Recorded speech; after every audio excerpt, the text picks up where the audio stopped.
NATO i-a trimis Rusiei un mesaj clar de descurajare pentru a preveni orice posibil viitor incident militar între Moscova și Alianță. Mesajul a fost cu atât mai necesar în condițiile gradului crescut de agresivitate manifestat de Kremlin după ce Putin a anulat acordul pentru cereale. Mai multe aflăm din interviul realizat în exclusivitate de colega mea, Ana Maria Roman.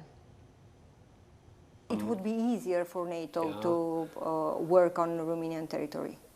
Yeah, we have different statuses of the nations within the European soil. Some are members of NATO, some are members of the EU, Schengen area members, and so on. So that is different. Where, from the operational point of view, how I look into the topic, we would advocate for regulations where which are in place and do not hamper force movements. That is not an easy question to answer because it touches very much national responsibility and sovereignty.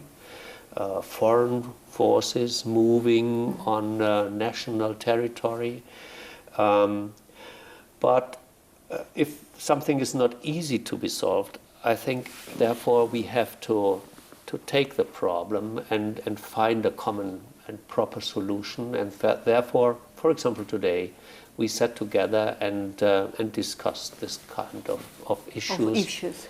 Yeah, but that is also a governmental decision for sure. Military can only recommend something. So it's a whole government approach which is required. The government has to decide, maybe including, depending on the constitution, including the parliament and so on. So depending on the size of the topic, it is very much a legal, very much a constitutional, very much a political question. Russia launched, after Putin closed the grain deal, Russia launched a series of attacks on Ukrainian ports, and some of them very near to the Romanian border. And I would like to ask you, how do we prepare to prevent a surprise military incident, Russia-NATO incident? Yeah. NATO is very closely observing what is going on in Russia. And